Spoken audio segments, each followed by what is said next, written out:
if I put the HTS code in there for festive Christmas articles and made a sweater out of that. So that's what I did. I ordered it. And then the funny part really was, well, the funny part to the trade geeks anyway, is that when I got it, I realized that, you know, the design on the sweater probably doesn't even put it in that category. Before we get started with the show, here's a quick word from our sponsor, Global Training Center. As trade compliance professionals, you want to make sure that your procedures and documentation are completed as correctly as possible to avoid any delays and possible fines. We provide a range of trade compliance courses that will fit your needs.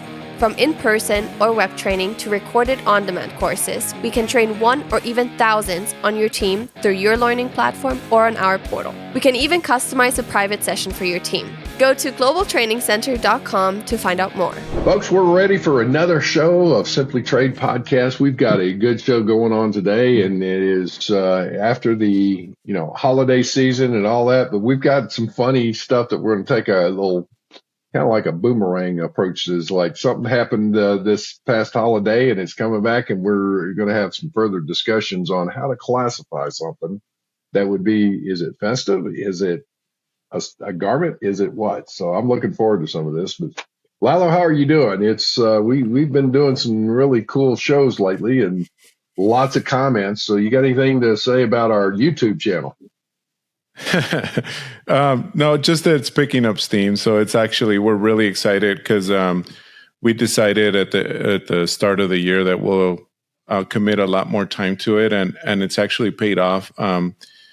If y'all haven't gone, just go look for it. It's at Simply Trade Pod, and go look for our channel there, and you'll see full episodes. You'll see what are called shorts. And then we also have something called gems, trade gems, which is really cool because they're little segments of the biggest takeaways of every show. I mean, and those can be 1 minute or it could be 13 minutes, 15 minutes, however long it goes. But that's just a snippet of the show to kind of like get you the best of the show, the best highlights of the show if you don't have time to watch the whole show, and then later you can go watch the whole show. But it's a really neat way to look at our shows. And secondly, we're bringing back every single episode that we had from day one. So we're up to about 160 episodes now. So anything before 100 and maybe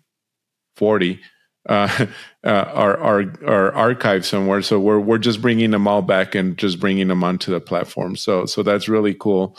So we're trying to be a little more visual and give you all more of the show that we can. So yeah, and people are commenting, so it's really cool. Just start a conversation there online. I mean, that's the best way to talk to us, I guess. Well, I will say that, folks, we've had some really neat shows in the past, but we've got some really great ones that have started out here in 2024. And Lalo and I have plans for, I'm telling you, this is going to be a good year for our podcast show and for you listeners, because we're going to be doing probably a few more public appearances. We're going to be doing some really cool shows on different topics. We're expanding our markets, if you will. We'll get into that at some point here in the near future. So with that, thank you for your listenership. Thank you. Please continue to subscribe, share us, like us, do all those kinds of things. So with that, let's move on to our guests. We've got a fellow by the name of Ryan Bennett on. And Lila, you want to introduce Ryan for us? Sure. So back around Christmas, I was just scrolling through my feed, and this feed was trending. And in fact, I think LinkedIn told me that this feed is trending. I don't know, it might have had a hashtag or something. I don't remember how, but it showed up in my feed. And it said, go comment to get more views or something like that. So I went in there. And so then I found Ryan Bennett. He's from Fluke. The company's called Fluke. And they, he can tell us what they manufacture, but it had nothing to do with anything that they manufacture. He had his really cool sweater, Christmas sweater, with the HTS classification of that sweater and the description of the tariff number. And so people were just like all over the place. I mean, I think it had like close to 200 likes and quite a few comments. I mean, 50, 60 comments, I think it was. And it's just entertaining to watch trade geeks go at it because it's just like left and right. No, it's this. And no, well, it depends on that, et cetera, et cetera. So maybe we'll talk to Ryan a little bit about that. And maybe we'll talk about a few other things. But the one thing, Andy, that I'm mostly excited to have Ryan here is because we have made it a goal for us to have practitioners on the show. We have a lot of great guests. I mean, and there's no denying we have really good guests, but most of them are service providers. And of course, they're the ones that are in the trenches with the practitioners.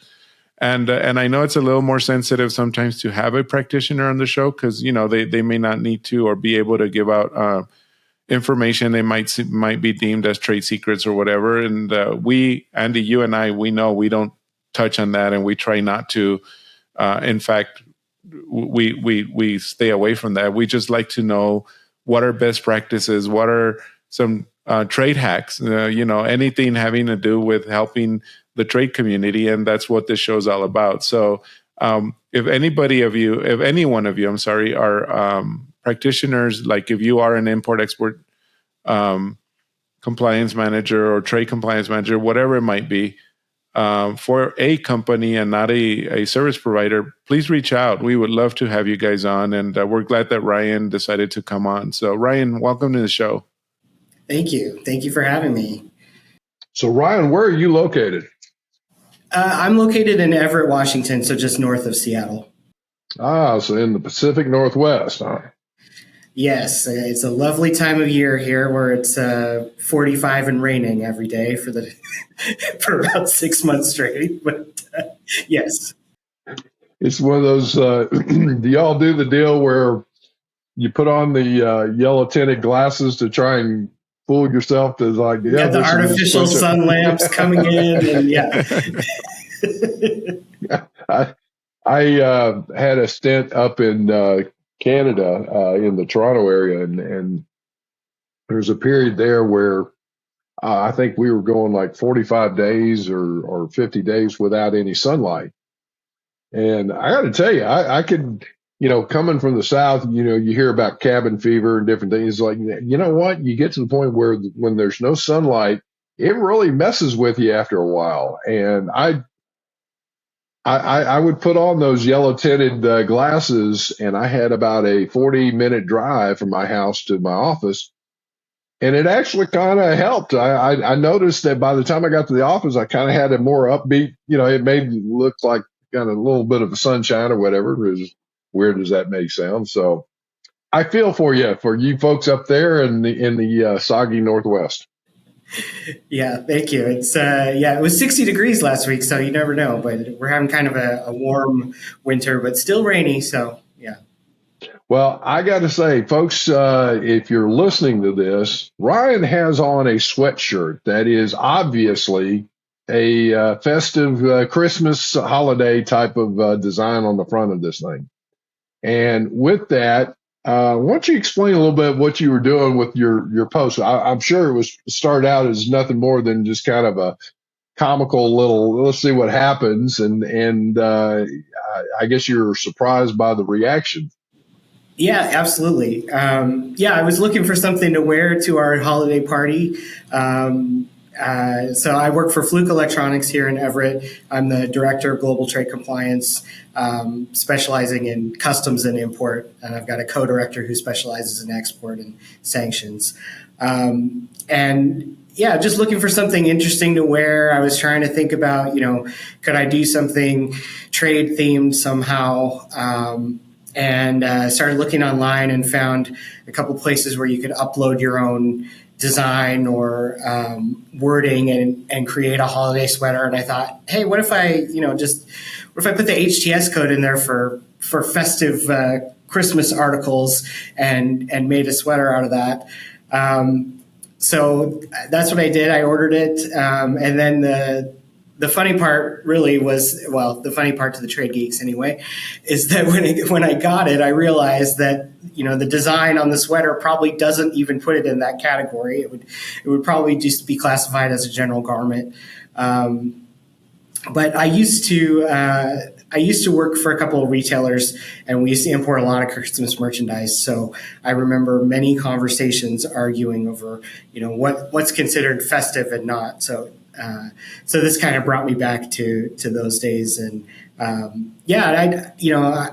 I work with a lot of trade geeks. I'm from a customs brokerage family. My grandfather was in brokerage. My mom was a broker. So this is kind of my humor area, I guess. Well, it's just for our listeners. Let me just say this real quick. On the front of it, he's got this border, if you will, around it, and it's 9505 10 50 20.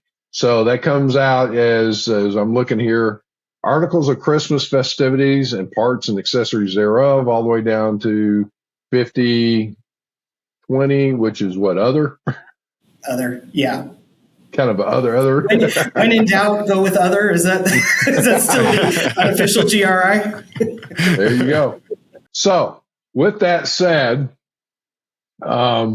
I guess have you looked at with the trade geeks? There's no doubt. I always hear this deal with, and we've done a couple of shows that were hilarious last year and then this past year, talking about how Santa Claus is probably one of the top smugglers in the world. And secondarily to that he has broken so many FAA rules and regulations, international borders of lack of declaring manifests and things.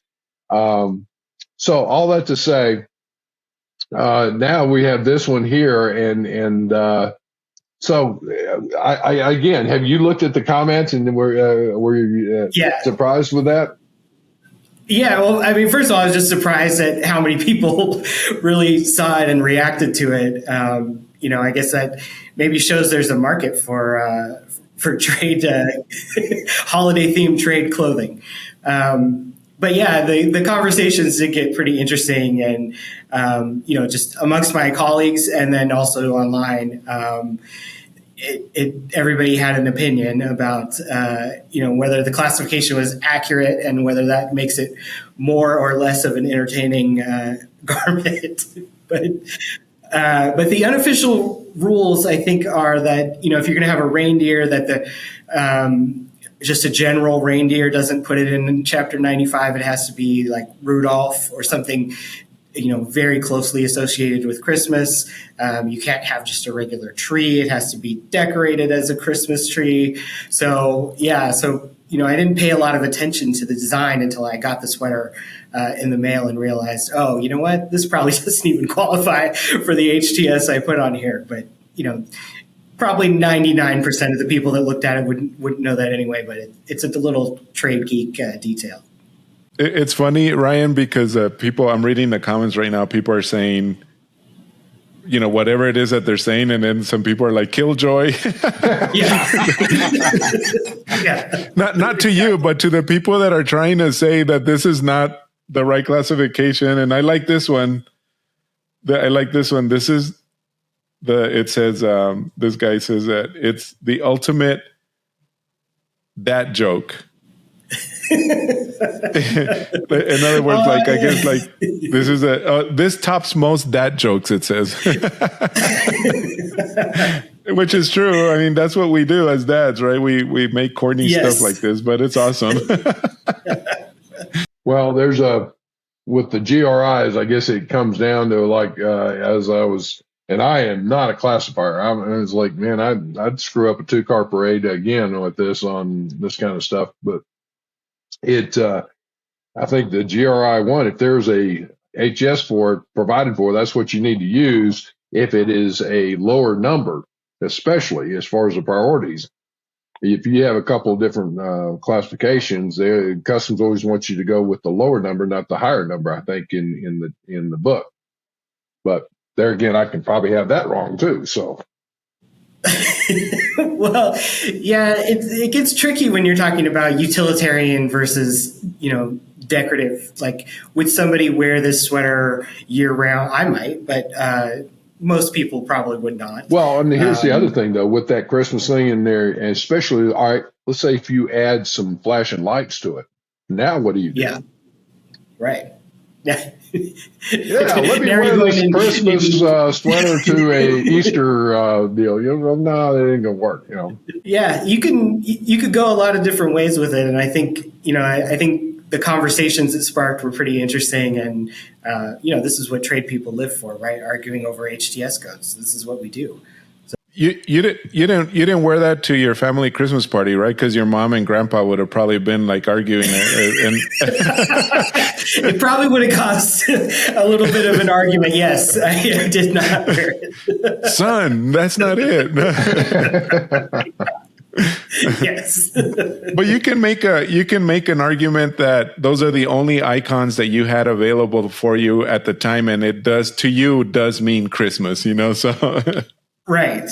And, isn't that the whole thing in classification is what can you argue and justify, right? I think that's probably why a lot of us like it so much, because you can really get into some good conversations and making an argument one way or the other.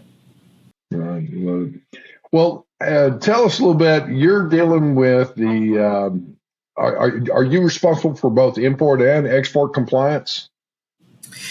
Yes, ultimately, yes. So I handle, all of our U.S. imports and exports for sure.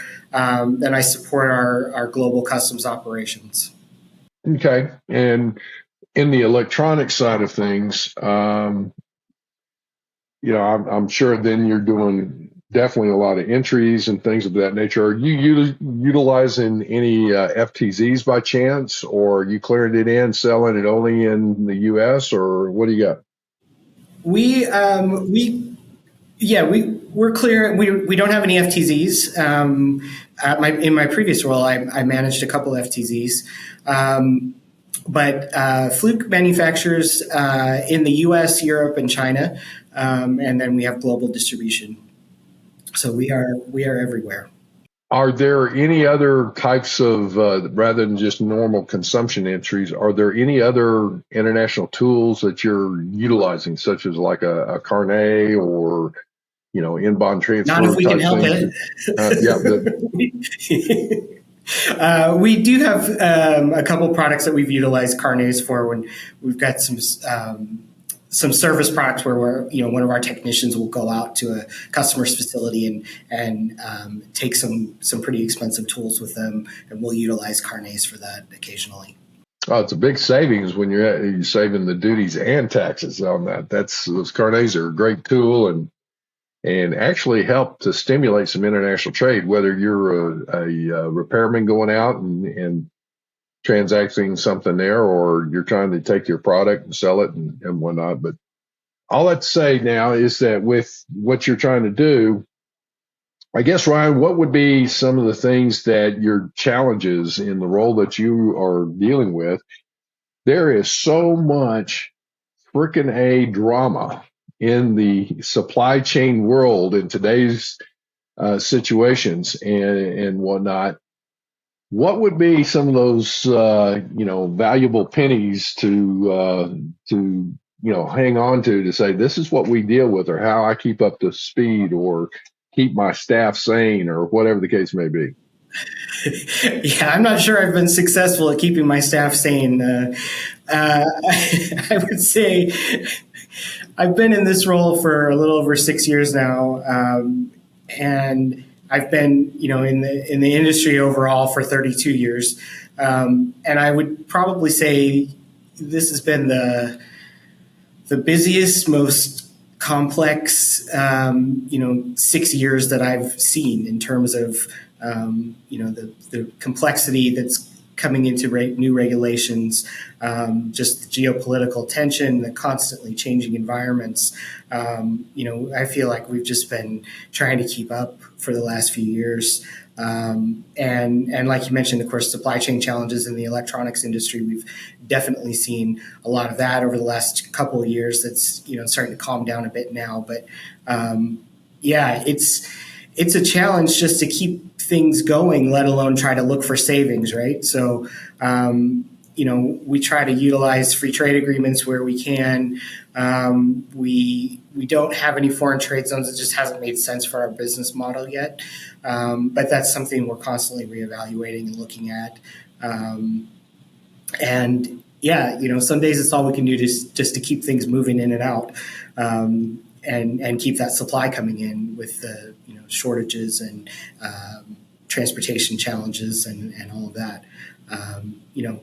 I think we definitely try to, it's always been one of my personal goals to have trade be an advantage and not be, a hindrance on the business. I think when you do trade correctly, you should be a cost savings or an efficiency savings, not, a lot of times we get a reputation as being the bad guys who keep coming in and saying, yeah, it's like no, you those can't do compliance that. guys are always the naysayers and all that. So to that point, have you built a relationship with other departments? Or are you finding out at the tail end and then have to be that pooper scooper at the end of a parade to kind of clean something up, going, no, if you just let me know it? Yeah, I think, we push as much as we can to get at the table and get in these conversations early on so that we can provide some input and hopefully save some of those situations where we're having to come in and clean up afterwards, or where we're rushing at the last minute to get things done. Obviously it's definitely easier when you get involved earlier in a transaction or a change to the business. The Section 301 tariffs that came into place in 2018, we were heavily involved in business decisions around trying to avoid as much of that as we could. And I think, and that was fairly early in my tenure here at Fluke, and it got me in front of the right people who now know, hey, they can pick up the phone and call Ryan when they have a question about trade, or, they know that I can help make things easier for them. And I'm, that's a reputation you have to build and relationship you have to build, I think, over time. But I think we have it here. And it's good. Has there been anything that in reaching out on that takes time, to literally sit down and meet with folks or whatever, during some of the pandemic scenarios there too? You've got the other issue of it's hard to just get up from your desk, walk down the hall and go, hey, Joe Smith, what are you doing here or whatever? So how did you open up the door to network with folks? I think, I was lucky, like I said, especially with the Section 301 tariffs, we had a lot of cross-functional projects going on that got me in front of a lot of the right people, where I was able to kind of keep up that conversation. And it was very challenging during COVID, once we were working remotely, that you can't just walk down the hall and ask somebody a question. You really got to try to keep up those conversations. Some of the departments that I work with real closely, we try to have regular meetings on the calendar. Sometimes we cancel them if we don't have anything to talk about, but just keeping that conversation open is very helpful. And also coming to people when it's not a problem, right? Hey, I just read about this regulatory change that could affect you, and so let's sit down and talk about it, rather than waiting till, hey, this thing's going to affect in 30 days and it's going to completely change what you're doing, so we got to figure out a plan. Like, trying to get ahead of things as much as possible, and also trying to be flexible. And we have regulations we have to meet. We have compliance obligations, and our job is to protect the company. But you can't always say no, right? Sometimes it's, no, we can't do that, but we can do this, or no, that's not going to work, but what if we tried it this way? And then you start to get a reputation as not the guy who just says no to everything, but the guy who will work with you and find solutions that fit within compliance. But maybe it's not the first idea the business had, but in the end, you get what you need to accomplish. Well, with that, okay, so as you're looking at things, you mentioned the 301 tariff, so that's obviously been predominantly a focus on China manufactured goods. So whether your goods are wholly manufactured in China or components thereof and whatnot, and those types of challenges. Has your company looked at trying to diversify its sources for these same items? Yeah, I think, I mean, I would think everybody has at this point, especially in electronics, so much of our components and finished goods were hit with the tariffs. And, where it's made sense to make changes, we've definitely done that. But then we also have some more regionalized sourcing strategies.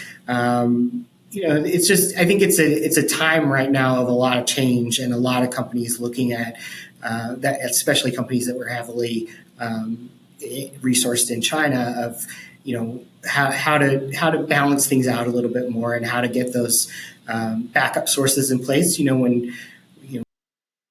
Yeah, you can't just turn a switch and the other source is like, yeah, and you don't want to do that. Actually, you phase it in or have a balance of volume. And well, let me ask you this, Ron, as you're looking at that, the move to diversify, your sourcing, would you say that the 301 tariffs were the main driver of that, or do you think the legislation on the anti forced labor type, forced labor prevention legislation has been more of a factor in that? I would say that the tariffs were probably the first catalyst that, we needed to really have some backup sources. And I would say actually more than the forced labor regulations or any sort of regulatory changes, just the supply chain challenges during COVID, when so much of China was shut down, was a huge wake up call that, like, hey, we got to have some backup here. We got to have some different sources and be a little bit more agile in how we get our products and our components. Yeah, I was going to say, because isn't that like even nowadays geopolitical factors come into play, right? I mean, you're in Asia. If you're going to Europe, you're not going to want to go through the Red Sea and stuff like that. So I'm sure that also is a driver for you guys today. Well, and another is with the geopolitical tensions. Obviously, U.S. and China is one. Hence, Lalo just mentioned the Red Sea with the Middle East. You got another scenario, though, that is looming out there, and that is the China-Taiwan situation.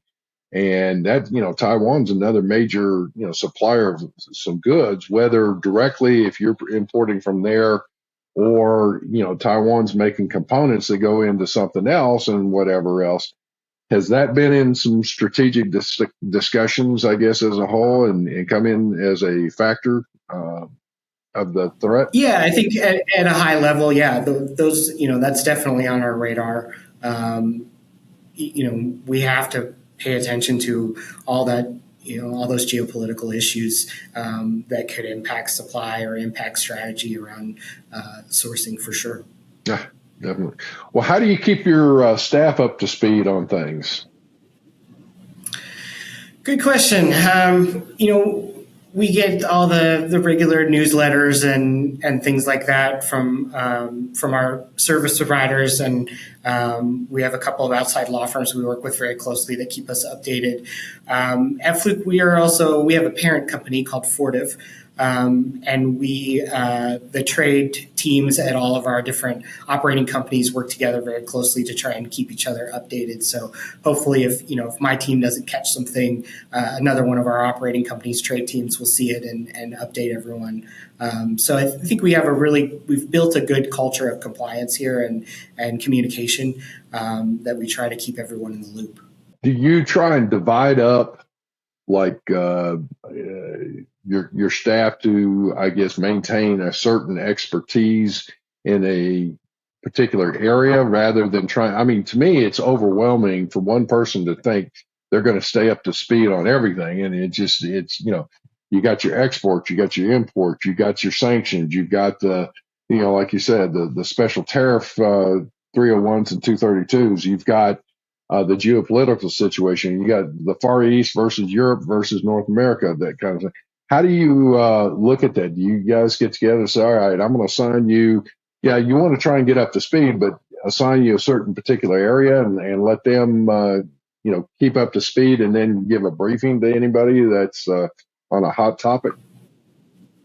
So we do a little bit of that. Our export team divides up the globe by territory. So, I've got one person who's responsible for Europe and the Middle East and part of South America, and then another person who takes on the APAC region and part of South America and North America. So they try to stay up to date regionally on what they need to know. And then we have a network of our employees around the globe who may not, trade compliance is not their primary function. They may be in finance, they may be in logistics, but they do trade compliance support work. And these are the people who are on the ground and getting us information, from their service providers about what they're seeing, what kind of issues they might be seeing, what's coming down the pike in terms of regulatory changes. So that's one thing we've been working on building here, and we're going to be doing a lot more of that this year, is trying to really connect that global network and get people regularly communicating and sending out information to the rest of the company about what they're seeing and what we need to be getting prepared for. And what about outside your company, like the trade community in general? Like, do you are you a member of like other associations and stuff like ICPA? A lot of our people are ICPA members. We try to keep up there. AAEI, we've got a few people involved in that organization as well. And our compliance function sits in the legal department, so we work with a few outside law firms that are very good at keeping us updated and bringing us in the loop when they see something that might impact us. But yeah, it's pretty much the same as most people, just subscribing to as many newsletters as we can and trying to stay ahead of things and so that we don't get to, hey, this is going into effect next week, what's our plan? And of course those situations come up, but we try and stay ahead of it as much as possible. By chance, have you and your staff listened to our show very often? I guess I should have said that first, right? We keep up with the Simply Trade podcast. All right. I'm going to spank you with where I was for a minute. Okay. Yes. I have been a horrible... I go out and subscribe to a bunch of podcasts, and then I look at my phone, and it's like, I've got 30 episodes to listen to all of a sudden. So I've been trying to get better about keeping on some things in the headphones at work during the day, and there's a lot of great information out there. You guys have been great at, keeping up with what's happening in the trade world and getting some good guests on that have a lot of great insight. So that's the podcast resource is another one that we've gotten into. Some of our people are better podcast listeners than others, but it's definitely a great resource out there. Well, and I appreciate that. The one thing that, Lalo and I both, we spend a great deal of time every single week, and we'll talk several times during the week. How can we make the show better? What can we do? Are we hitting the topics that people seem to enjoy? Are we presenting it in such a manner that people seem to, get some entertainment along with some good information and whatnot? So hopefully that's, again, transcending to you and your team. I will say that we also have had, and I've mentioned this a few times, Lalo and I were very humble. We've had some people tell us that they have put our show on their intranet, the link to the show, and they require their staff to literally listen to our show. So it's one of those things that again we take that, we're very humbled by that, but it's like, wow, that's a big responsibility, because it's people have used our show as an education type thing to say. They've also forwarded a link to a specific show to upper management or somebody in a different department, say, we've been talking about a certain project. Listen to the show, and then we'll talk more after it. And it may be something that we're presenting that will help educate them on a certain issue. So hopefully that'll continue on with something like that with y'all. Yeah, I know on our internal Teams channel, a lot of times if somebody comes across a particular podcast or article or something that they think is relevant, and people post it out and share it within our internal trade teams, and I see that more and more. Well, then there's always the deal is like, listen to this show. Andy's full of beans. Here he goes again. It's like, uh-oh.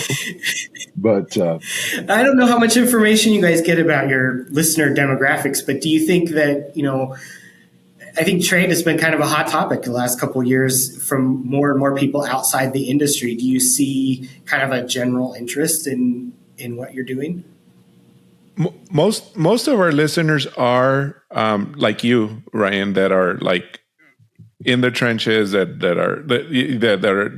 they know the industry, and we do have some, maybe a handful that we know of but it's kind of hard to tell because in the marketing world where we're involved in, Apple has changed a lot of their privacy, and you kind of tend not to know a lot information like you used to before. So anytime you're listening to our show on an Apple device, which or an Apple app, which ironically ours is mostly listened to on Apple Podcasts on that platform, and so we're kind of like very limited on what information we get. But yeah, I mean, from what we see, the good news is that we do reach the people who really need to listen to this, and that's refreshing, because when we go like to ICPA, we'll be there in March, and people come up to, hey, your show's great, I can't believe you're here, blah blah blah, stuff like that. It's funny to see that. I sit here and talk, and so does Andy, and we just go on our day. I don't see like if like we're that big of a deal, other than we do put out a show. But anyway, but yeah, so that what we do know is that most of our listeners are in the trenches, trade geeks like yourself, like the Ryans of the world. So that's what we do know for sure. And we've had, especially with the service providers, I think they love coming on the show, but we'll, talk to some of them. And in particular, if there's a software package or a service that somebody's offering, what seems to happen is, and again, they're telling us this, we don't know, but they're saying, they're getting phone calls from people or contacted from our listeners going, hey, I need your service, or I have a question or whatever, and whatnot. And it has been really well. So Lalo and I go, well, somehow we need to capitalize on this a little bit. Maybe we need to get some more advertising going here. So, we need a finder's fee or something. Yeah. So, hey, folks, if you want to advertise, come to us right here at Simply Trade Podcast any day. Yeah. Okay. But all that to say, we do take our show very seriously. And the point being is, out of all that, listening to what you're going through, I mean, the other scenario there is what would be, I'm curious, I'm sure you have new products coming on board all the time, or you're evaluating the new products. Ryan, are you and your team involved in the, I guess, assessment of the product itself and where it's going to be maybe manufactured? Or is it, hey, we've already got a source on it, it's going to be manufactured, now you need to classify it or do something with it? Or how early in the process are you on new products? We get involved very early in the process on new products. We have a whole documented process here that the product team goes through, and the trade team is involved very early. The same with like our patent team, or in the design stage of a product. They may not know at the time where it's going to be manufactured or a lot of details, but we're looking at the product, in a concept stage. Before, all right, so let me then go into this, is that because this is one of the things where a lot of compliance folks, unfortunately, find out after the fact that a new product's developed, they'll source it, they're looking for just the cheapest way to manufacture it, but then they're There's the transportation now has gone up, or there's higher duty and taxes because of it's not in a trade agreement country, or whatever the case may be, and they're not looking at it holistically. But what's bad is for the product to have been shipped and arrive at a port somewhere, whether it's ocean, rail, truck, air cargo, air express, and it comes in, it's like, well, how are you going to classify this thing? We don't know anything about it. A new part does not just happen. It takes weeks, if not months, for a part to come into fruition with most companies. It's designed, it's looked at, it's whatever. At some point, it's going to be entered into your parts tables. It's going to be offered for your customer service folks to be able to take customer orders. It's going to be given to the sales side so they can get out there and sell it. And, the poor compliance folks out here and all that. So take us through your processes that, since you're involved early, have you been able to, in your opinion, I guess, get ahead of things so that things are streamlined and you avoid, shall we say, a crisis or an exception along the way by being involved early? Yeah, I mean, there's always exceptions and things that fall through the cracks. But I think, for the most part, we've got a really tight new product introduction process where we've got, I think we keep trying to bring it down a little bit, but I think it's a 14-page questionnaire that the product team fills out in regards to export controls and classification. Yeah, some of that is it's not like it's not like 14 pages of writing paragraphs.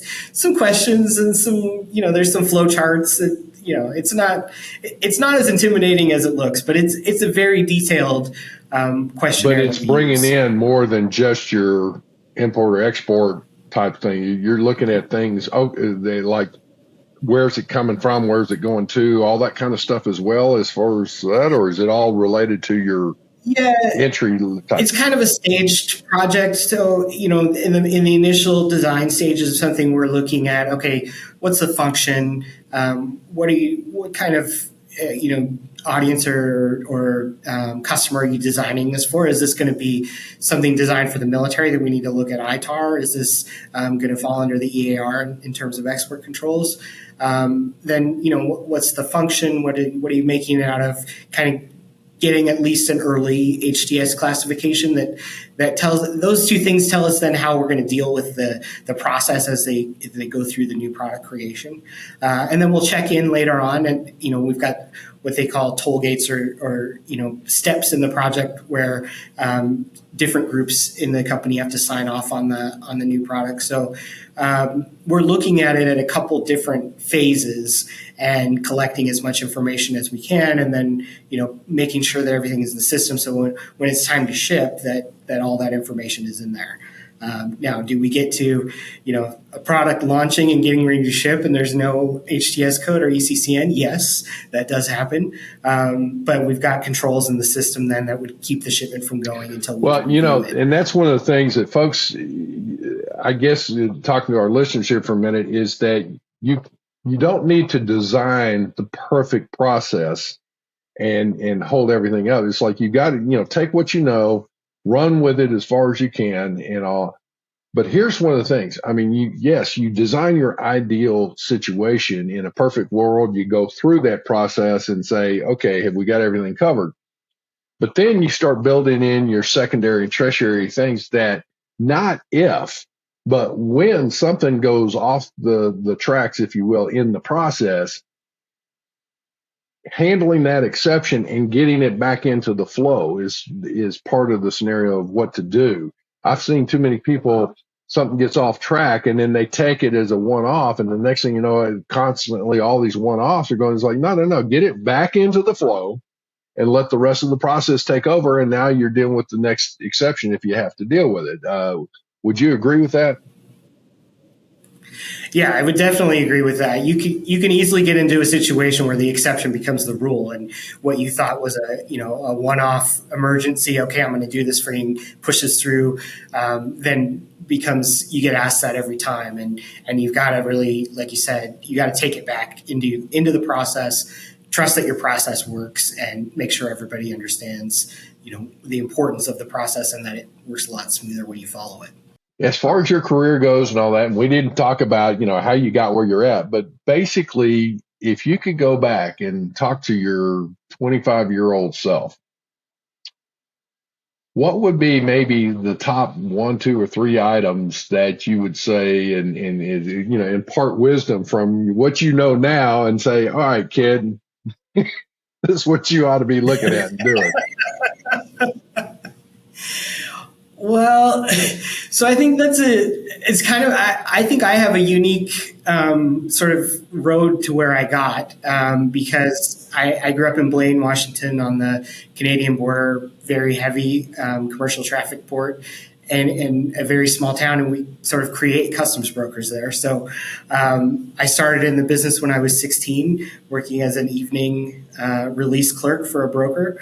And I did brokerage for about 15 years before I came over to working for an importer, and now I've been on that side for several years. So I think at 25, I probably would have. I think I got my license around the time I was 25. I probably would have said. I probably would have learned more about exports earlier on in my career. That's something I didn't do until about 6 or 7 years ago, and I would say you just got to learn as much as you can. I've worked for brokers and freight forwarders, so I've got a little bit of that knowledge on the transportation side. And then coming over and working for an importer, learning things from that side of the business and bringing in that transportation knowledge. And then just kind of getting yourself into as many meetings and discussions as you can, learning about sourcing, learning about legal, learning about just all the different aspects that trade touches in a business so that you know how to talk to those people and sort of move them over to your side on compliance. I think that's probably the best thing that I ever did in my career was just get myself in as many as those conversations as possible and pick up as much as you can so that you learn, how to talk to people about compliance when you need to and that you can speak their language a little bit. Well, the ability to translate complex into simplistic terms is an art form. So will serve you very well if you can do that. Yes. You would probably just mention real quickly to your younger self when that time of comes to, in your career when you want to make a Christmas sweater to make sure that it's make sure you get better festive icons or yes. well no, either way, I mean you probably nailed it. You just need better icons, better graphics, or the other way around. I'm gonna have to make like the 2.0 version next year that's a little more accurate. Yeah. Well, I mean, watch for that. You got red and green. You got a couple of moose and a couple of what appears to be Christmas trees and snowflakes. I mean, hey. I haven't worn this since Christmas, so I don't think it's a year-round use item, but customers might disagree. Exactly, yeah. You would have a good argument there. But anyway, thanks, Brian. That was awesome, and we really appreciate you coming on the show and just chatting with us. I mean, it's like we use our slogan was shooting the ship on all things trade, and that's pretty much what we were doing here. Hey, folks, we appreciate your listenership. Ryan, thank you for being a guest on our show. And with that, hopefully you found some nuggets of knowledge taken away from what Ryan is going through in his life and career and all that. And if you are interested seriously in advertising with us, please reach out to us. The other is, I got to say, if you want to become proficient in some of the things, the Global Training Center has got some phenomenal courses that are online, they're in person or whatever, that are well worth looking at. So with that, from Simply Trade, we greatly appreciate you. Have a great day. Thank you very much for joining us. Simply Trade is brought to you by the generous contributions of Global Training Center. You can follow the show and GTC on LinkedIn or Twitter and other social networks. Make sure you check out the show notes in the description for a full rundown of today's show with all the important links. Also, make sure that you share this with a friend and subscribe on your favorite streaming platform. We really like hearing from you. If you enjoyed the show, make sure to rate and review wherever you listen to this podcast. If you or someone you know would like to be a guest in the show or would like to sponsor Simply Trade or suggest any topic you would like for us to discuss, please contact us via email at simplytrade@globaltrainingcenter.com, or you can DM us on Twitter at simplytradepod. Thank you again for the privilege of your time. Happy trading. Simply Trade is not a law firm or an advisor. The topics and discussions conducted by Simply Trade hosts and guests should not be considered and is not intended to substitute legal advice. You should seek appropriate counsel for your own situations. These conversations and information are directed towards listeners in the United States for informational, educational, and entertainment purposes only and should not be substituted for legal advice. No listener or viewer of this podcast should act or refrain from acting on the basis of information on this podcast without first seeking legal advice from counsel. Information on this podcast may not be up to date depending on the time of publishing and the time of viewership. The content of this posting is provided as is. No representations are made that the content is error-free. The views expressed in or through this podcast are those of the individual speakers, not those of their respective employers or Global Training Center as a whole. All liability with respect to actions taken or not taken based on the contents of this podcast are hereby expressly disclaimed.